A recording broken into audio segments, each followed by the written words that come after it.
Hi, everybody. Welcome.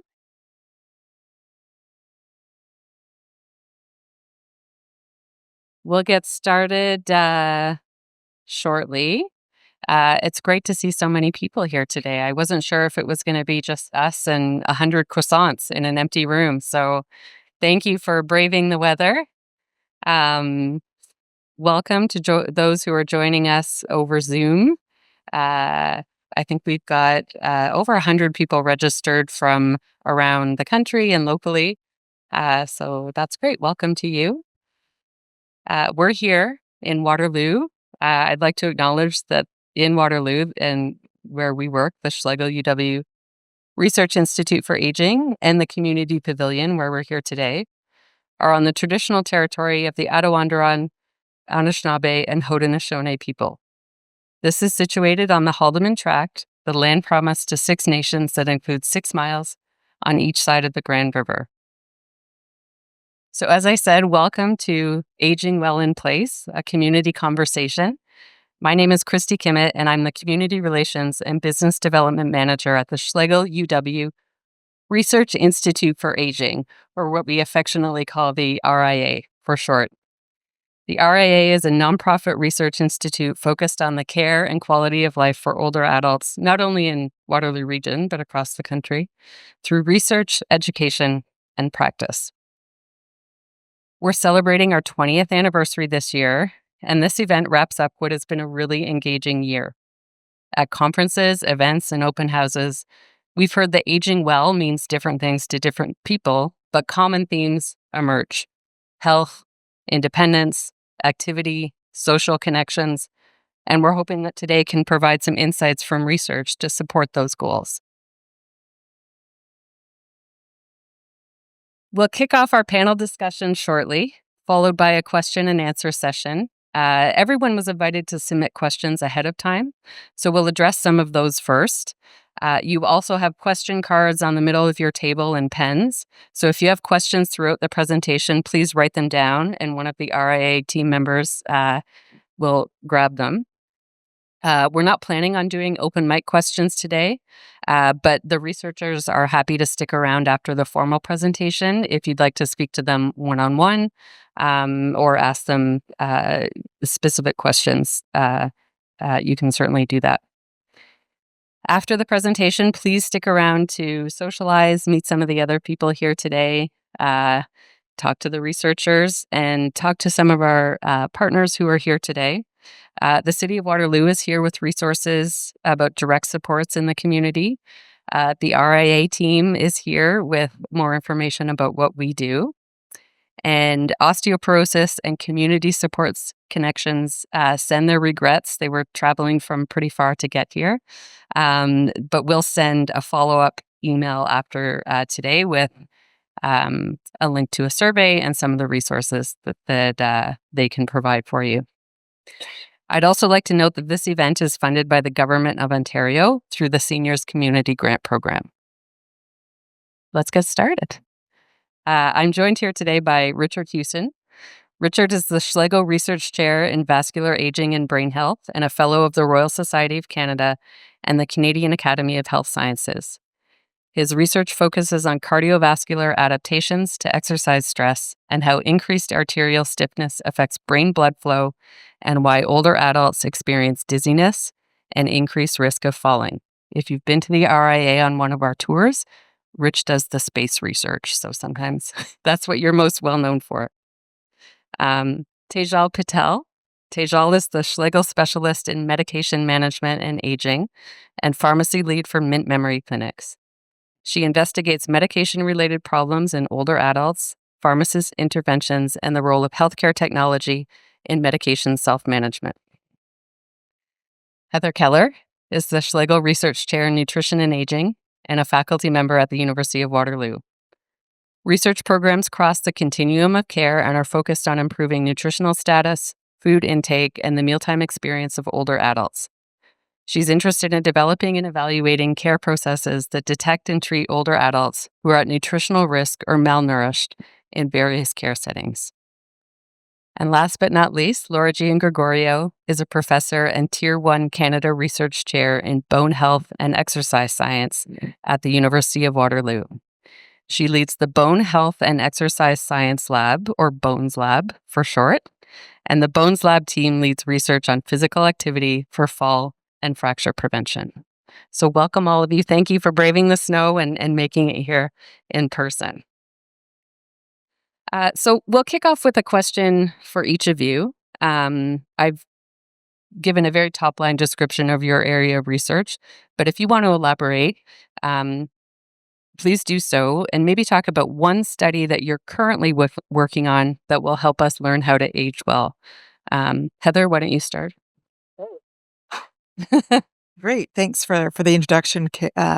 And one of the key studies I'm working on right now, we're just actually doing some analyses on this study. We have finished the data collection, was looking at nutrition risks for older adults living with dementia in the community and older adults living in retirement homes. Nutrition risk is basically having risk factors that could lead to poor food intake that will eventually affect your nutritional status. And we know from prior research that when people have nutritional risk, that can lead to, is associated with things like going into emergency room more frequently than those who are not at nutrition risk, having challenges when it comes to function, and even increased mortality. So it's a really important area to look at because it's something we can actually improve and can help people age well wherever they're living.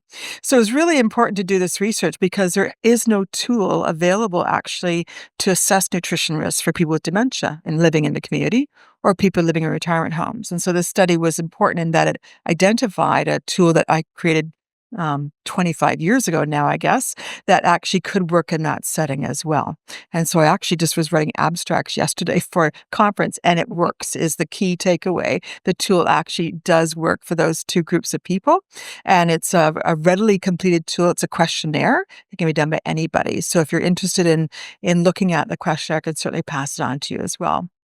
That's one of the key studies I've been working on. And what we've done to try to translate that knowledge into the community is link nutrition practices to that tool. And so I actually have, again, on a website that's freely available, and if you want to contact me, I can find you the website and the materials, but fact sheets that talk about the key risk factors that are on this tool. For example, unintentional weight loss. Some people say, well, as I get older, well, I lost a bit of weight. I wasn't trying to. Well, that's not actually good to lose weight unintentionally. That's saying something's going wrong in your body with respect to your metabolism. You're often losing muscle mass and bone mass and not in a good way. Other things like poor appetite, decreased or low intake of fruits and vegetables, lean proteins, high calcium and vitamin D foods, that sort of thing. And so we have a variety of fact sheets that have been created to support that knowledge translation to the community about how they can improve their practices and age well in place. Great, thank you. Lora, I know you all have lots of studies. One study that will help us learn how to age well. Yeah, so one of the studies that we're working on right now is called the VIVA study, or virtual intervention for people with vertebral fractures. So people who have osteoporosis are at increased risk of having a fracture, and sometimes those fractures occur in the spine. Spine fractures are often undiagnosed. People have some back pain, and their doctor will just say, "Oh, that it's normal. You have back pain," but sometimes that back pain is actually a fracture. And some people have back pain so severe that they present to hospital. And unfortunately, it's not like a hip fracture where you can kind of repair it. Sometimes you can do a surgical technique, but most of the time, people who have a spine fracture are sent home with pain medication. And there's not really a rehab program available for people with spine fracture like there is for, say, cardiovascular disease. You have a heart attack, you go to cardiac rehab. If you have a spine fracture, you're sent home with pain medication that, ironically, sometimes increases your risk for falling and causes constipation and all kinds of other problems.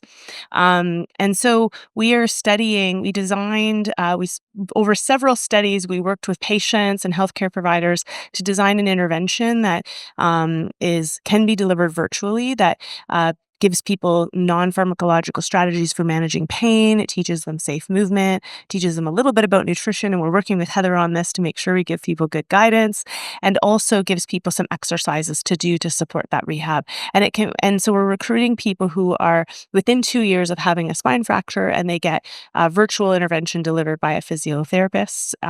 We're also doing a side project to see if chiropractors could also deliver this, because in some communities, there's not always a physio with specialization in osteoporosis. We want to see who else could help in this management. And so right now we're doing a pilot study just to see, can we actually identify people with spine fractures? Do they like the intervention? Do they stay in the study? And what we'd like to do is do a larger trial where we actually study it and look at whether it works. So the pilot study right now is being conducted in Hamilton, Toronto, Quebec, and British Columbia, in the Vancouver area. But we're hoping to expand and do a much larger trial where we can recruit lots of people and see if it actually is effective. Great. Rich? So they're both hard acts to follow. Okay, so the little bit of research that I'm going to focus on took place a few years ago. One of my PhD students was able to go out and collect data on 80 older adults. And when I say older, they were 80 up to just over 100. And we had a hypothesis going into this that perhaps there was a relationship between how much oxygen gets up to the brain and how wobbly someone might be. So Lora looked at this group of people, and she was able to identify about 25% or so of the population who had low oxygen delivery to their brain. And when we got them to stand on a Wii board, high-tech way of just simply detecting where their center of pressure is. And those people with the lower oxygen levels to their brain were the ones who were the most wobbly when they stood up. So one of where we're going with all of this is trying to figure out, okay, well, what happens with with this posture transition? So if they've been lying in bed for overnight, as all of us do, and then get up in the morning or have to get up during the night, and then when you stand up, your blood pressure suddenly has to work against gravity, right? So and this sort of brings in the astronaut guys I work with as well, where there's zero gravity. Anyway, so the one gravity that we work against here on Earth means that you're trying to drive blood up to the brain, and gravity is trying to resist that. So it reduces the blood pressure as it goes up to the brain. And you end up with less oxygen up there. And usually, all of us, if we got up this morning, we weren't dizzy. That means that your blood pressure is doing a pretty good job of regulating, and you get the oxygen up there. But if you got up this morning and you felt dizzy, then you're one of these people who isn't getting quite enough oxygen when you stand up. You are, excuse me, a little bit wobbly, and you run the risk of falling. So what I'm going to be focusing on today is called the unexplained fall. Someone didn't trip over a loose carpet or a toy left on the floor or something like that. They just fell. And they fall because there's not enough oxygen getting to the brain. So Laura's study a few years ago, it sort of set the stage for where we're trying to go right now. And, over the next year or so, we hope to have this project really fully underway. Great. So I think I'll stop there. Thanks. Tejal, I know you have a lot going on. One study that you can talk about. Good morning, everybody. I'm being limited to one study. Just for now. Afterwards, we can hang out all day and talk about this study. So, as was mentioned earlier, my research focuses on medication use as we age. And a lot of the work that I do is driven by what I encounter when I'm looking at medications in older adults, especially those who are living with dementia or cognitive impairment. I'll focus on the one thing that we're working on a lot right now, which is trying to determine how to enable older adults to manage their medications safely at home. Because managing medications at home goes a long way into enabling you to live at home safely, independently, for as long as you can. One of the things that we're looking at is technology. Now, as we age, we all age differently and we have different abilities, and that makes it that enables us to not always be able to use the technology as well as we'd like. Some people, if you have physical impairments or physical challenges or cognitive challenges, may not be able to use technology that others may. So it's really important to try to enable management of medications by matching individuals and their strengths and their abilities to the right technologies. And when I say technologies, I mean things like blister packaging or automated dispensers, things such as that. Some people thrive on those and others find them challenging. So what we're trying to do is take the guesswork out of what may work. And we're doing these studies where we're asking people to come to our labs and test these products for us while we observe them so we can catch the pain points in using these, and then create a platform online where you can go in, write out, indicate your strengths, indicate your needs, and we should be able to match you to the right technology to help you manage medications at home. We're still in the development phase, and it'll take us another couple of years to get it to a place where we can freely publish it. But that's what we're working on right now. Great. Thank you. I don't think we could have picked a better day to talk about falls. It's the first big snowstorm, icy day. Lora, can you talk about how falls impact quality of life and health outcomes? And what can we do to make our homes and environments safer as we get older? Yeah, it's interesting because, when we have education events focused on osteoporosis, people identify with having osteoporosis and they want to learn more about it. But people don't often identify with being a person who falls, right? And sometimes when you have a fall, you say, oh, I tripped over something, that was an accident. So it's not something that happens to me. But inevitably, as, if you do have a fall, like if you are, as we get older, our balance changes, blood flow changes, all these things changes, the risk increases. And unfortunately, sometimes a fall can then cause an injury. And so falls are actually the number one cause of hospitalizations in older adults. And they're not usually expected. So people aren't often thinking about preventative measures until they're already happening.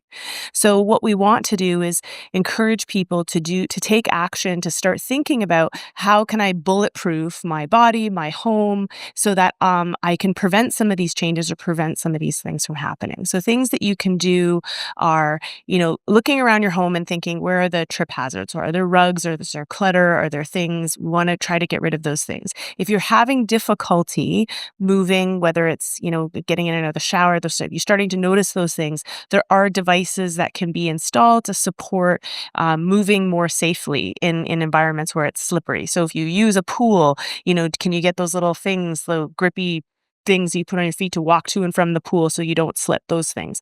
Often interventions for preventing falls are multifactorial because falls are, the reasons why we fall are multifactorial. As we said, some people fall because they have changes in blood flow. Some people fall because maybe they're a bit weaker or they have problems with balance. And one of the things that has consistently been shown to prevent falls with other interventions or by itself is exercise, but not just any type of exercise. So many people think, well, I walk and I I move and I'm very busy and I keep myself active and I do my chores and that, I'm very active. But the reality is that the types of exercise that you need to actually bulletproof your body in terms of improving your balance are very specific. So think about, when people fall and they're out walking their dog and the dog all of a sudden pulls them and they fall forward. And most people can recover in a couple steps. But as we get older, our ability to react to things like that, because you're not You don't experience things like that often, right? So you're not challenging yourself to practice reacting. So one of the types of exercise that you can do is doing activities where you have to practice reacting, right? And that's not something you encounter every day. So you have to actually add exercises to your routine to force yourself to practice reacting. So that's one example, right? So things like kicking a ball against the wall or throwing a ball against the wall and catching it, or, doing stepping games to a beat or to music where you have to move in unusual patterns. These are things that force your body to be a little bit uncomfortable, to feel a little bit unstable. So if the exercises that you're doing aren't forcing you to feel a little unstable, then you're probably not challenging your balance as much as you could be. And so you want to maybe try to find some exercises where you're challenging your balance, making yourself feel a bit unstable, so that your body is practicing how to feel unstable and how to react. Does that make sense? Mhm. I don't know if that answers. Yeah, it does. I didn't really get to the quality of life bit. I got more to the interventions. I guess the quality of life bit would be, okay, if we are falling and we are having an injury, especially if we're hospitalized, now we have to recover from that injury. And then we're in bed and we're losing muscle and we're deconditioning, right? And that's going to affect quality of life. And in some people, they may have a fall, they may have an injury, and let's say they have a fracture. Well, now fractures, like hip fractures, for example, 25% of people who have a hip fracture will die as a result of the complications that can occur following the hip fracture. So that can certainly affect your quality of life. Mhm. And then many people who recover, who don't die and who recover. Oh, and by the way, men are more likely to die from a hip fracture than women are. Fun fact, not so I fun saw a fact. few faces drop in Yeah. the crowd. when you said So you're not immune, just so you know. And then the other thing is that those who do recover, 50% will not recover the mobility they had prior to the hip fracture. And for some people, that's the tipping point where they can no longer go back to their home and live independently. So we want to prevent these things from happening. Can I just add as well, for quality of life, fear of falling then makes people isolated as well. Mm-hmm. So they don't go out, they don't visit their friends, they really limit their mobility to their home, and that makes them even more immobile and decreasing in function. So it just rapidly progresses the potential for falling further. That's a great point. And actually, that's a great segue into the next question, which, Laura, you had said, if you slip on the ice or you trip on a toy, that's easy to explain away. But Rich, you alluded to it a little bit, but can we reduce the risk of those unexplained or non-accidental falls?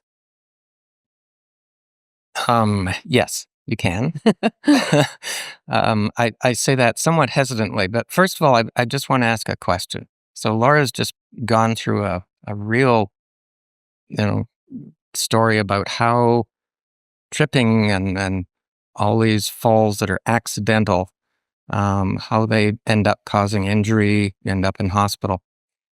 How many of you in here would believe me if I said that 25% of older adults who are taken to emergency after a fall had an unexplained fall? They did not trip. 25%. Yeah.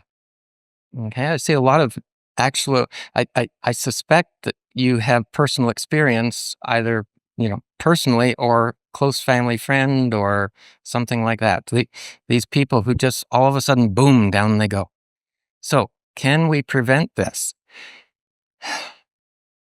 To some extent, yes, but unfortunately, Canada in general, Waterloo region as well, is not equipped to try to diagnose and treat individuals who have had unexplained falls. Now, I know that because I've talked with a number of physicians who are very frustrated with how things are handled. I've also had a chance to visit a clinic in Dublin where it's built into the hospital. So someone comes into emergency, they diagnose, oh yeah, you tripped, so we know that we know why you fell, but we don't know why you fell. The next morning, they're in the clinic, and they go through a full investigation of putting them on having them either stand or on a tilt test, and diagnosing what the cause is. Sometimes it's not apparent even from that. Sometimes they do fine in that test. Well, they then decide, well, we're going to try and track what's going on with their heartbeat. And you put a recorder in them, and all of a sudden you discover, oh, that person didn't have a heartbeat for 10 minutes. 10 minutes. 10 seconds. That seems long. Didn't have a heartbeat for 10 seconds. Well, if your heart's not beating, it's not pumping oxygen up to the brain, and boom, down you go. You put a pacemaker in that person and it's fixed. But, there are a whole bunch of other things that are less easy to treat. So one of the things, Heather and I have chatted a bit about dehydration. So if you are dehydrated, you've got less blood volume. You're less able to keep the blood going up toward the brain. So hydration is a critical factor, and general nutrition is as well. But about the only thing I can really advise you right now is if you get up in the morning and you experience dizziness, that's a risk factor. So one of the things you should probably do is try going to your doctor, see whether or not they can do something for you. The other thing is just simply to sit on the edge of the bed for a while. So if you sit there for 10 seconds, so when I got up to go to the washroom in the middle of the night, I sat in the bed for 10 to 15 seconds. When I stood up, I stood by the edge of the bed for a few more seconds just to make sure that I wasn't going to be dizzy and wasn't going to fall. So that helps. And then if you are walking, make sure you've got something that's, that you can sort of balance yourself on if you do feel a little bit dizzy. So you can perhaps try to do something like that. The other thing that you can do is if you contract your leg muscles, then that can push the blood back up toward the heart and then up toward the brain. So things like that can be done. But it's Yeah. No, I think the edge of the bed tip seems to me the easiest and most obvious to implement. So I think, yeah. And let me just throw one more thing in. Many people fall just after they've had a meal. Basically the same thing. The blood's going to the gut and not going to the head. Cool. You talked a little bit about Heather's work with dehydration. So I'll turn it to you, Heather. Can you talk about how nutrition needs change as you age? Nutrients versus calories or hydration, anything that people should be aware of? Yeah, terrific. So definitely nutrition does, our requirements change with age. The key thing is our body also changes with age. So for example, hydration, we may not need as much fluid as a younger person because we might not be as active, sweating as much, but that doesn't mean we don't need fluid. The challenge with aging is we actually lose our capacity to have the same thirst trigger to drink. And this is happening, the receptors in our body that say your blood is too thick, it's time to drink water, change with age. So what we need to do is make water a habit. And so even when you're not feeling thirsty, drink. So make it a habit to drink throughout the day if you can. Drink before meals, for example, with meals, whatever it may be. And water is the best choice, of course. Other nutrients actually have increased requirements with age. Calcium and vitamin D are two key nutrients that increase requirement with age. And that's because our ability to absorb and use calcium in the body changes with age, and our ability to make vitamin D from the sun changes with age. That means our requirements go up. And those two nutrients are essential for our bone health as well as other key things that happen in our body, like blood pressure and other things as well. So calcium and vitamin D are two nutrients you need more of. B12 is a nutrient we don't necessarily need more of, but people tend to be on medications that affect the absorption of B12 from our diet. This is their protein pump inhibitors, so Nexium and other drugs that Tejal can tell you about that affect the acid in our stomach. They're given to us because we get heartburn. Right? And people can be on these drugs for a long period of time, and they affect nutrient absorption. Specifically, B12 is a key one, but also other ones as well.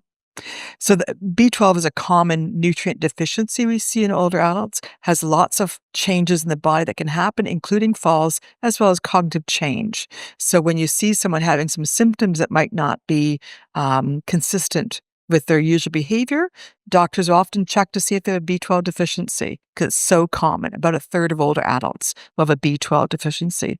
So those are the three key nutrients I want to focus in on terms of micronutrients.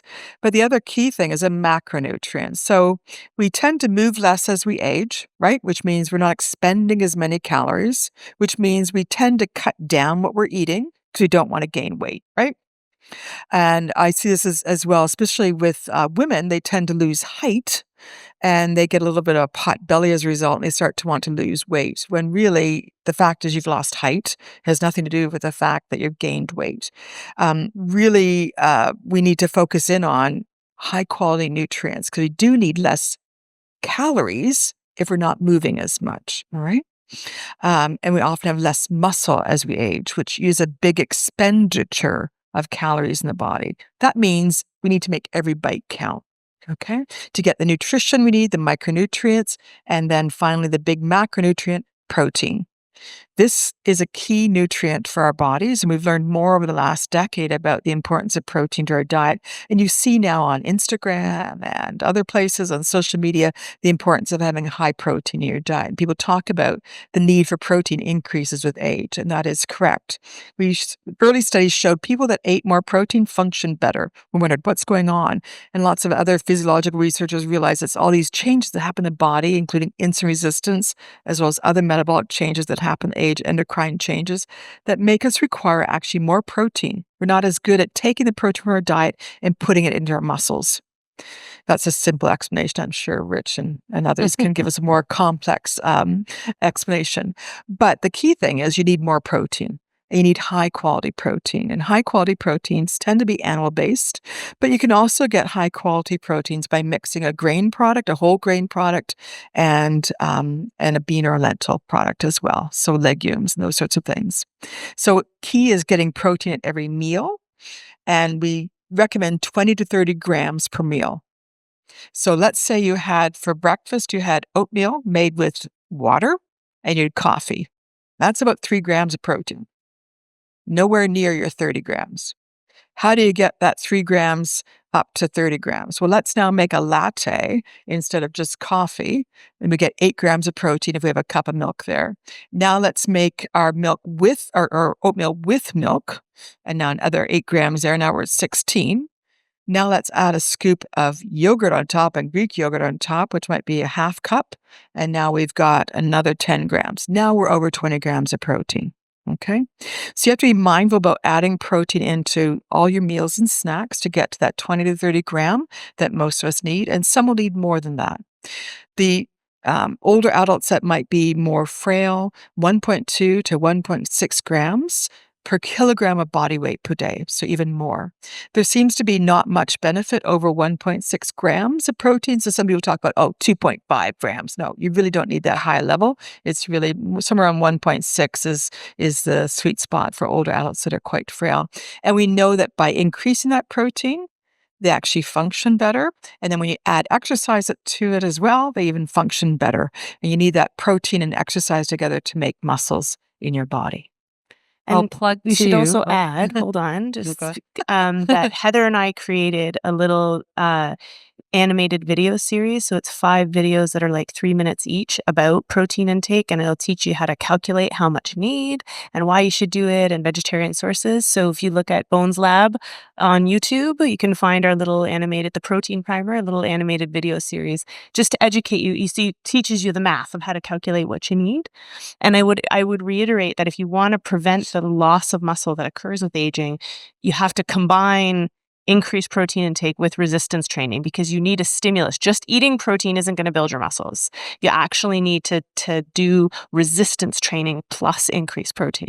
Yeah. And resistance training doesn't mean weights. And Laura can talk to this more. It's using your body weight, even doing squats, doing push-ups. That's resistance, right? So when your body feels like it's working, the muscles are working. Hard. That's resistance. Working hard. Yeah, working hard. So women in the room that use a 2-pound weights, you've been using for 20 years, it's not doing it. Okay? If your muscles don't hurt at the end, and Lora taught me this, of your workout, you haven't worked out. Okay? You have to stretch that muscle, make it work hard. And people feel like, I know a lot of women will say, well, I don't want to get bulky. And it's like, you You're not gonna probably get bulky. won't. Like, I lift really heavy weights. I'm not like really big, right? So that's not what happens. Unless you have to train really hard and do a very, very specific workout, and often consume other things to get really, really bulky. I'll note too, you don't have to, I know people are writing things down, but we'll send up a follow-up email with links to some of these resources, videos. I was going to say, Heather has a program that was developed out of her research called Nutrition in Disguise. So there's a whole series of very simple recipes on our website for, I would say, common things that you're probably used to making already, where you can substitute in protein into the recipe. So again, go to our website, but we'll also send out those links after. So I'm really obsessed with, I saw this on Instagram and I make it now all the time.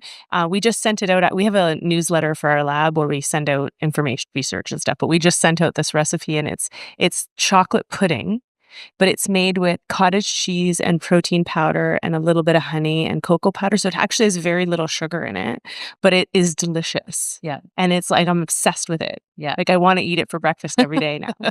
And if you've been to any of our open house events or doors open, Heather's lab is kind of famous for lentil brownies. So they're rich chocolate brownies, similar to that, but they have lentils in them. So yeah. Thank you for that. Heather, you talked about supplements, and so that's a great segue into my next question.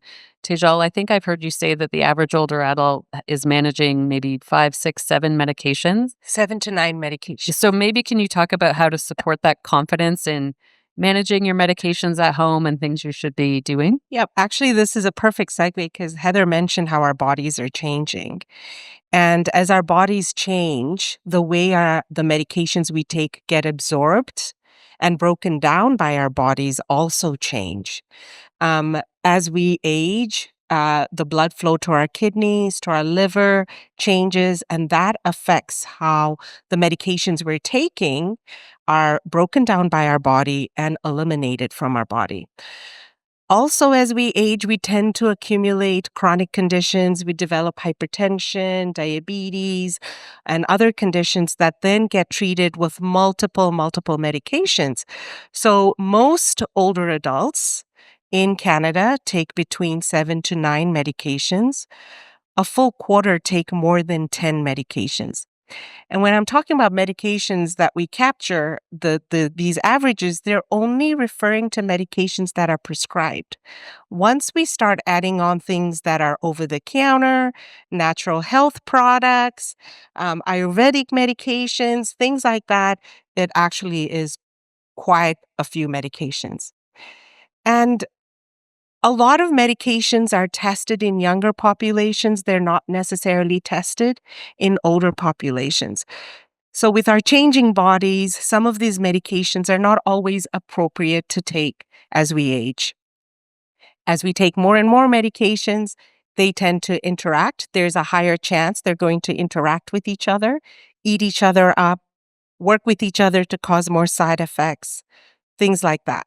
So to try to manage this, it can get quite complex. I mean, I'm sure people here take many medications, trying to remember which one to take when, separate out from food, take it so many hours before or after meals, so many hours before bedtime can get complex. So one way we can try to build confidence in how we manage medications, first and foremost, is to keep an updated list.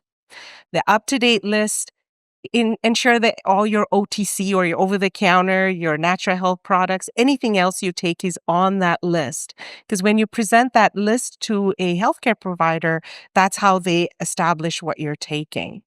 And what sometimes is written and provided isn't exactly what we do at home, because we all have different lives and we need to accommodate for what's going on at home. So keep an up-to-date list with every change and every medication listed. The second thing I would do is establish a routine in terms of taking medications at home. People often talk about how they're changing their lives to accommodate medication taking. Flip the narrative. Try to see how you can take medications in the life and in your routine so that it's easier to manage.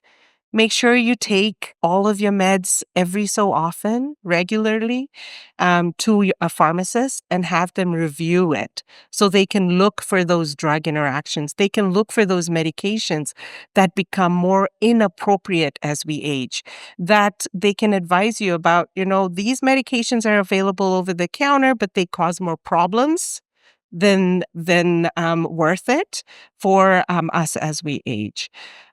Build routines. Talk to your pharmacist about easy open caps. Talk to them about blister packaging to see if they can help you. There's lots of technology that's becoming available. Technology isn't for everybody, so see what works and what doesn't work. Those are some of the ways that we could strategize. Great. Thank you. I think we've seen over the last couple of years, too, what a great resource that pharmacists and pharmacies can be. I know in our family, we've taken advantage of that more than once. Heather, you alluded earlier to the fear of falling and how that leads to social isolation. Can you speak a little bit about how social isolation impacts health and quality of life, and why it's important to stay socially connected? These folks are doing a great job. They came out in a snowstorm to stay connected. Maybe talk a bit about that. Sure. Absolutely. And so anybody who's been a researcher in the gerontology area has recognized the importance of isolation to older adults for a long time. But most of us and most of the community, as well as other healthcare professionals, didn't realize the impact until COVID, right? And we realized then the impact of isolation for everybody, including older adults.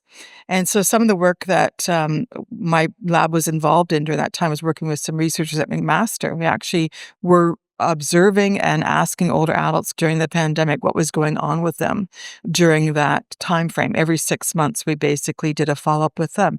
And the effects were quite dramatic. Less functioning, less walking around, getting out of the house and doing things. And so in terms of your function, that isolation affects that, but it also affects your mental health, right? And we know that that is devastating for many people when they're not socializing with others. And then on the nutrition side of things, which is what I always focus on, is you tend to eat more constrained when you eat alone or you eat with others very rarely. And so, for example, there's been a study that was done in long-term care where people never leave the home, right? They stay in the home, so the food is always the same for them. Their microbiome, which is all that wonderful stuff that's inside our gut that actually now we know influences our immune function, also influences our mental functioning and all sorts of function in our body, was more constrained. So something as little as not going out and eating with other people and eating a variety of diet because we're eating in a set situation affected the flora in our gut, which then has all these other ramifications. So isolation has the effects on mental health for sure, has the effects on our diet because we're not going to be eating as much or varied a diet, or maybe not eating at all because you don't feel an appetite to eat, and then going to affect our function. All right.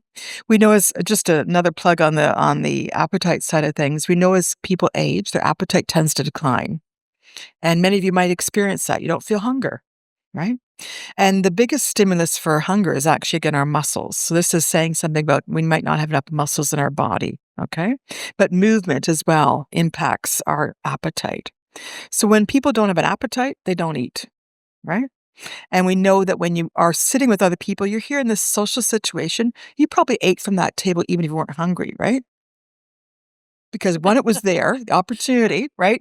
And two, the social factor. We tend to eat more when we eat with other people. It's called social facilitation of food intake. And so when you eat with your friends, you eat more. And so this is why social interaction is incredibly important. Our mental health, our physical health, and our nutritional health. Absolutely. So you're Probably- saying it's my duty to have some croissants right now because Absolutely, I'm hanging out with because you? they're there There's also opportunity and social tea. facilitation. Yeah.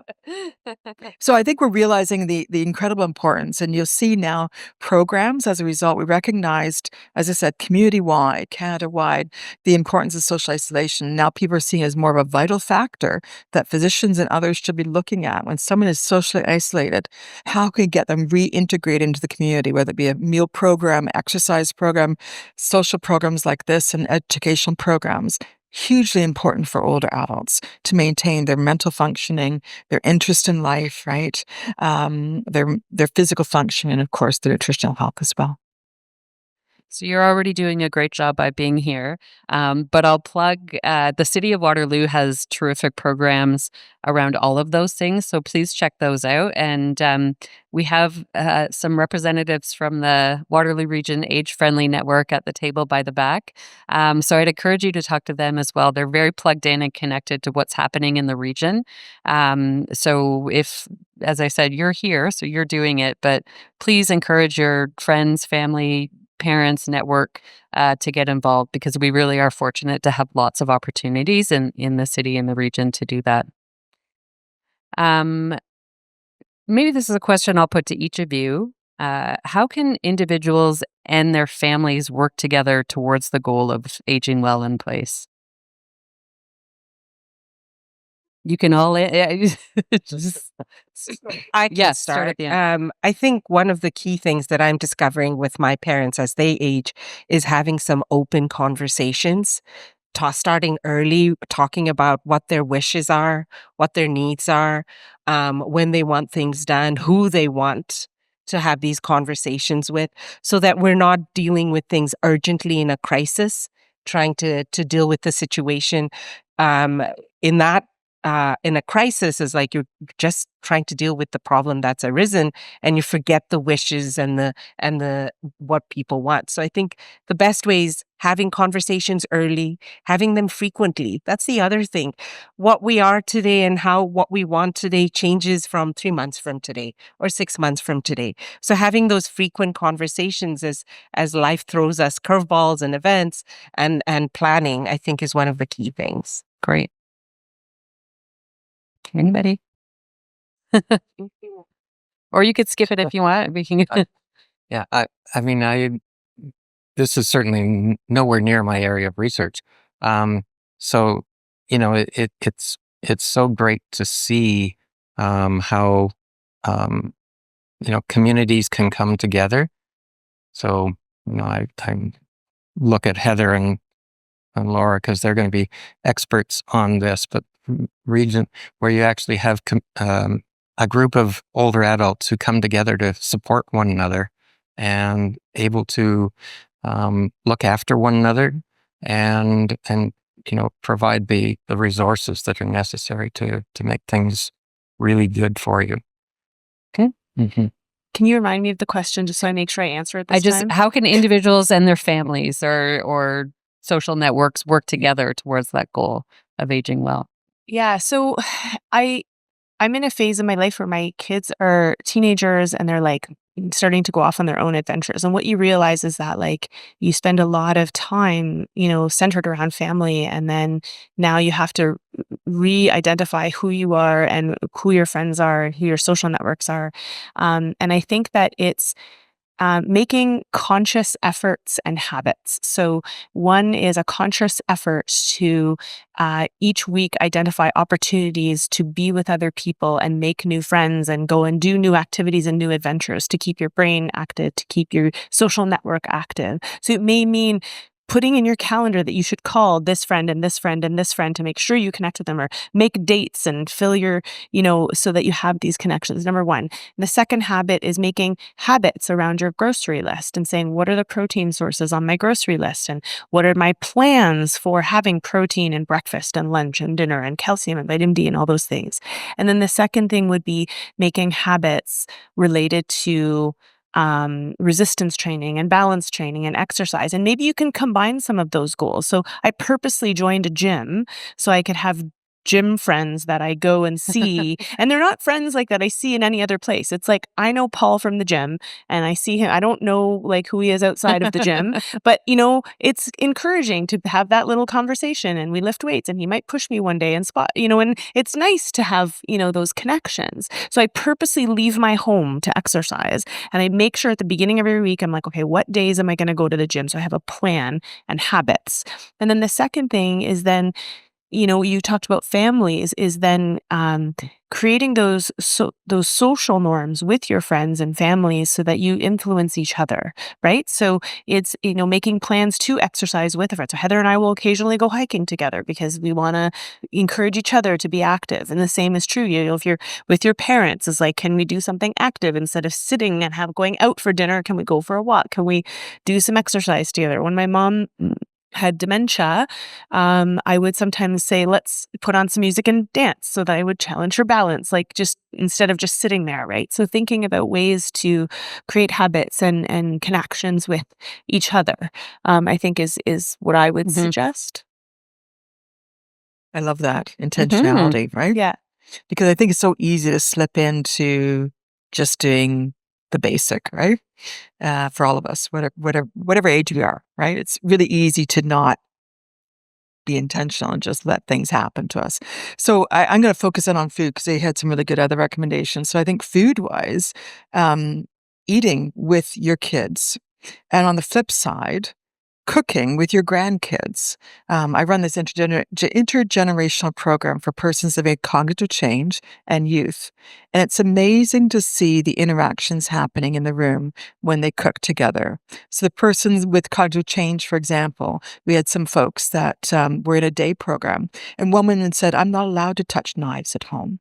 And she was so pleased. We gave her an ordinary knife, and she was wonderful with it. And she was so happy to be cooking again.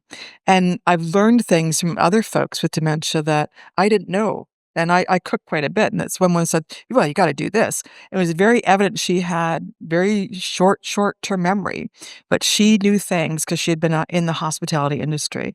And it was so amazing to see her highlight her skills, right? And so we all have skills. And you can imagine transmitting that to the younger generation, even if it's your own kids or grandkids, or if you don't have kids, just younger people. You have a lot to give. And food is one of those things that's everybody has to eat, right? And it's better if we eat the food we make. And there's lots of skills that you have that you can transmit to the younger generation. That's really important. So I think keep eating together. It's hugely important. It leads to purpose. It leads to interest in food. It leads to trying new things. And it leads to satisfaction in terms of transmitting this incredible knowledge that you have through the generations. Thank you. And that cooking together program, we do have some postcards on the RIA table if you'd like to find out more about that.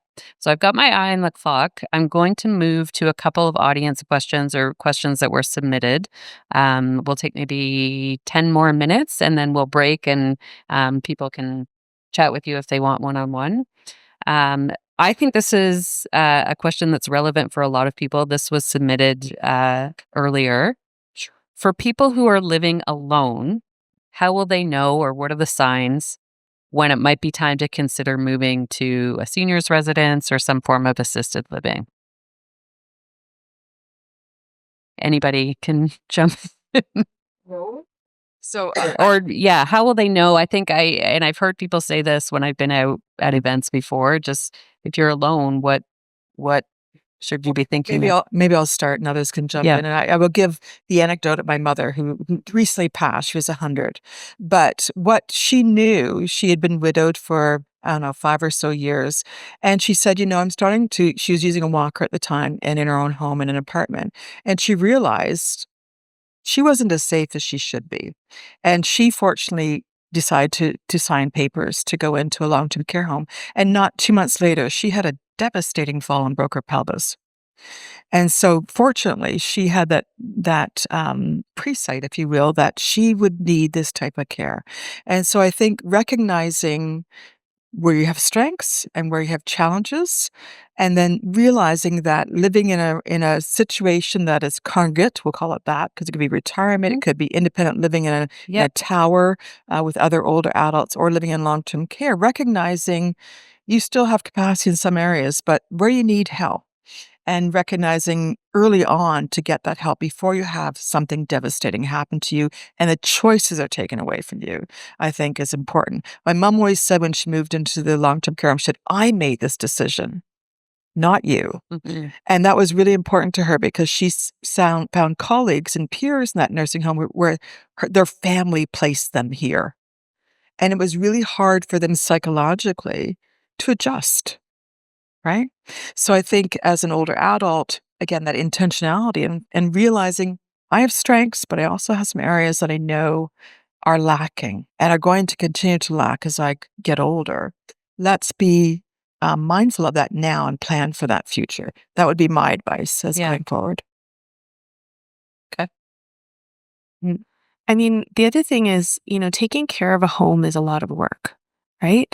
You're cleaning the home, I had to shovel a giant driveway this morning, like gardening, all the things. And sometimes, moving to, say, a retirement community, you can have a smaller space. That work is no longer something you have to do. There's opportunity for food being prepared for you and for you to enjoy meals with other people where you wouldn't have that home. So if social isolation is a thing, or if you don't enjoy preparing meals and you want that opportunity, you don't want to take care of things. Like it doesn't have to be about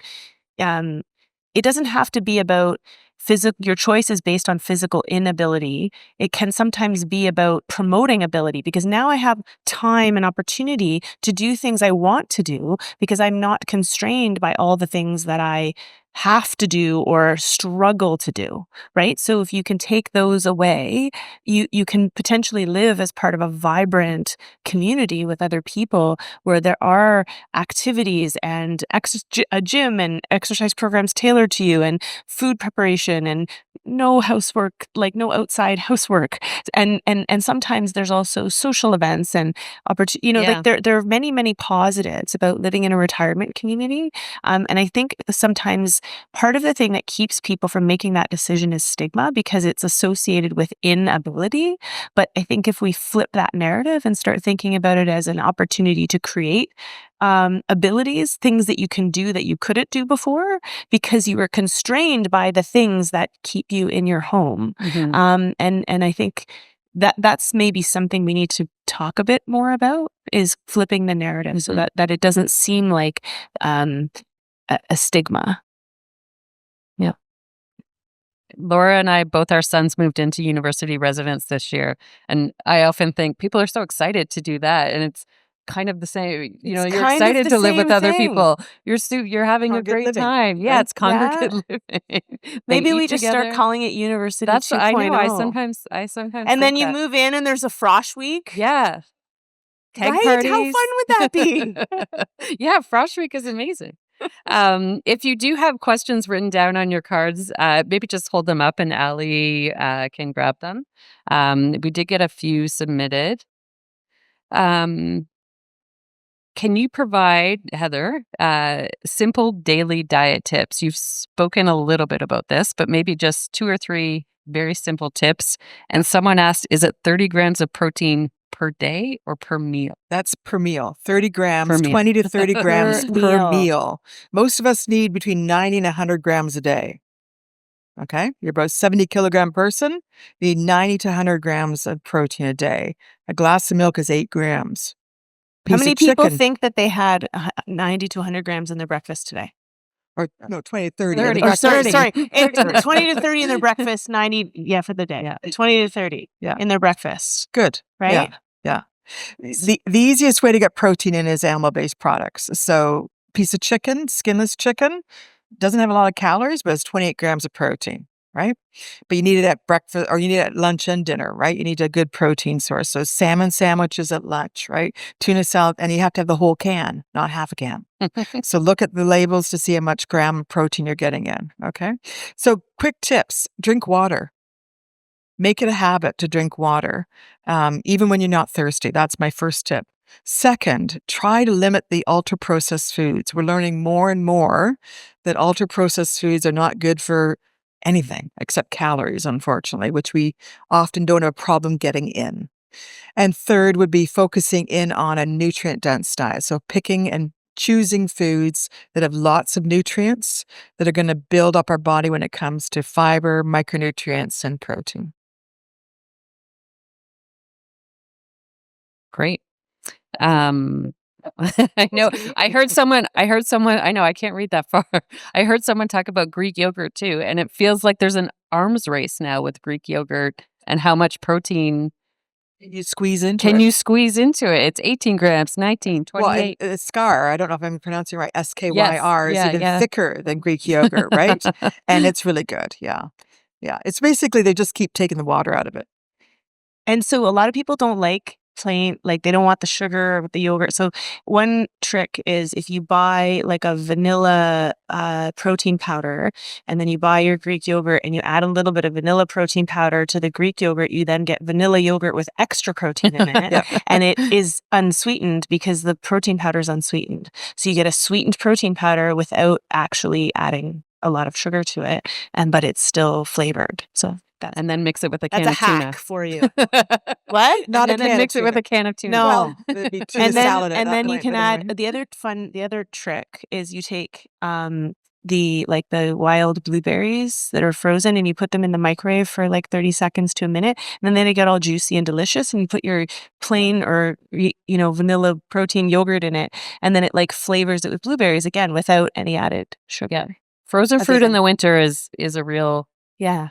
It's a great option, I Yeah. think, better than fresh. And like adding peanut butter to it. Like Oh. I've learned these tricks where you just add protein on top of protein. Layer So of protein. peanut butter is higher in fat than protein, but it does add a little bit of protein. Yeah. Yeah.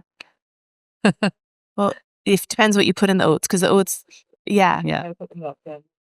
protein powder or whatever it is. Yeah. This is a good question. Are there any proactive things that can be done to prevent spinal fractures, like exercise, nutrition? We've talked about it a little bit, but any other proactive things that we haven't mentioned? So the first thing is to understand your risk factors and, make sure that if you are at risk of fracture, you have a conversation with your physician about the things that you can do. Because there are medications that can, and in people who are high risk, sometimes the benefits of the medication outweigh the risks. So some people greatly benefit from being on medication for osteoporosis, especially if they are high risk. And that said, there is some evidence that we may be able to prevent some bone loss with exercise, but a lot of times it's resistance training combined with impact training, and it tends to be kind of, sort of on the moderate to higher intensity. And so a lot of people think, oh, okay, if I'm walking, that's impact. And actually walking interventions don't push the dial on bone density that much. And in fact, that the interventions that tend to have a bigger effect are resistance training combined with impact training. And unfortunately, there's not a lot of studies looking at impact training alone or resistance training alone. So we don't know as much about how well each of them work alone in people with low bone mass. So I'd say if you want, if increasing your bone mineral density is your goal, probably you want to combine them. And the problem with that is that once people have established osteoporosis, especially if they're high risk, now they start to worry about lifting heavy things or doing impact. And so you kind of have to balance the risks with that. So some people may want to start with at a lower intensity of impact, or starting with a lower intensity of strength training and gradually progressing. And for some people, high impact may be too risky. So then they may have to do resistance training. So, and it's a lot about how you do it. So there's no like one exercise program or one type of exercise that's the best. So Instagram will love to tell you, this is the best exercise for this, and this is the best. And there's no one answer. The exercise program I would give to someone for preventing muscle loss is the same, or most of the programs would be the same. I think the difference is you might tailor how you do it. So there's certain movements that I might alter if someone is high risk to avoid increasing the risk of fracture. And there's also the balance issue. So you don't want to do if your balance is impaired and you don't want to start doing plyometrics to try to increase your bone density because you may increase your risk for falls, right? So it's about who is the person in front of me and what is their ability now. You want to start where you're at, right? And you want to slowly add challenges and exercises that are appropriate for that person and progress the intensity and the challenge over time. The other thing I would say with spine fractures is people focus on increasing bone density. The most common cause of all types of fractures, and that includes spine fractures, is falls. So if you can prevent falls, you can often prevent fractures. So even in people with spine fractures, I would say do balance exercise, because I would say probably about 40% of spine fractures occur due to falls, because people will fall and land on their bum, and that puts forces on the spine, and that can cause a fracture. So we still want to do balance explain exercise. impacts. I'm not sure everybody understands what you mean by impact exercises.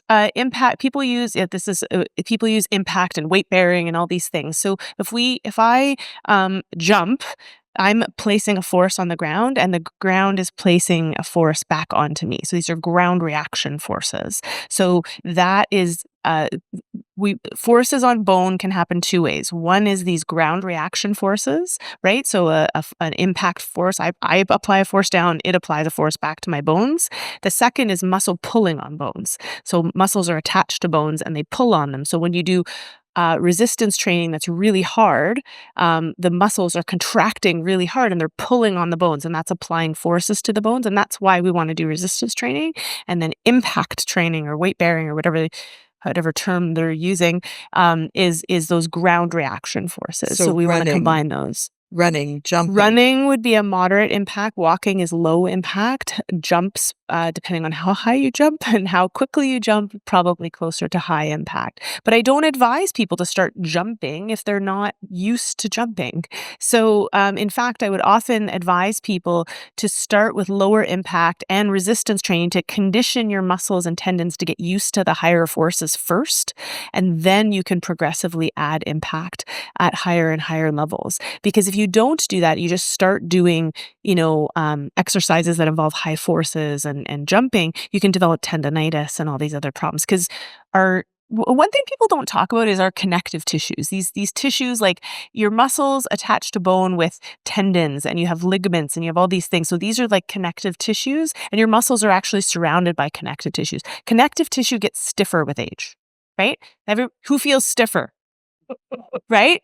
They get stiffer. And so if you don't do mobility exercises, they can get stiffer and stiffer. So you start jumping on stiff tissues, you can hurt yourself real fast. So you have to get your muscles used to it. So that's why we start with, first let's practice the form and get used to it and work on mobility, and then slowly progress the intensity over time so that your muscles and your connective tissues can get used to it. Does that make sense? So I know there's a few more questions, but I've got my eye on the clock. And as I said, I know you're happy to stick around. But I'm going to finish with this. So I'm challenging each of you. Based on your research, your professional experience, as well as your personal experience, I'd like you to finish this sentence. One piece of advice to age well and safely is... Eat with others. Good. It's like you practiced. That was so succinct. I have two because they can't go together. Lift weights or do resistance training, and make sure you do things to feel unstable every day to challenge your balance. Okay.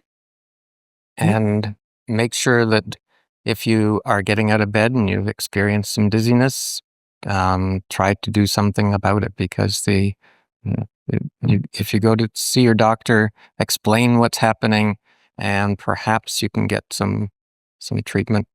And can I throw in one extra plug? There's a new hospital going in this city. Wouldn't it be great if it had a facility inside it that enabled people who had an unexplained fall to be properly diagnosed and treated? Are you saying we should write letters? Like, what are we doing? If I were to say, I also can't stick to one. That's okay. Keep that list up to date and get a meds review. And while we're talking about falls, there are several medications that increase the risk of falls. So get that meds review and ask those specific questions of your pharmacist and your physicians. Okay. We can send that out too.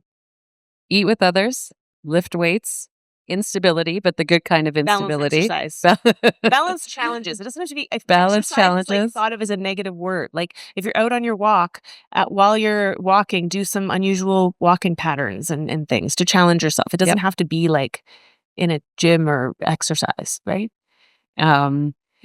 If you have dizziness, get it checked. I guess lobby REN, the REN Foundation, and get your meds checked. So thank you so much, everyone. This has been really great. I hope everyone has learned something new and has something to take away. I would encourage all of you, as I said, to stick around, have something else to eat. We can eat together while we're here. And please check out the city's resources as well as the stuff that we've got here from the RIA team. And as I said, the researchers are happy to stick around for a little bit and chat as well. Thank you.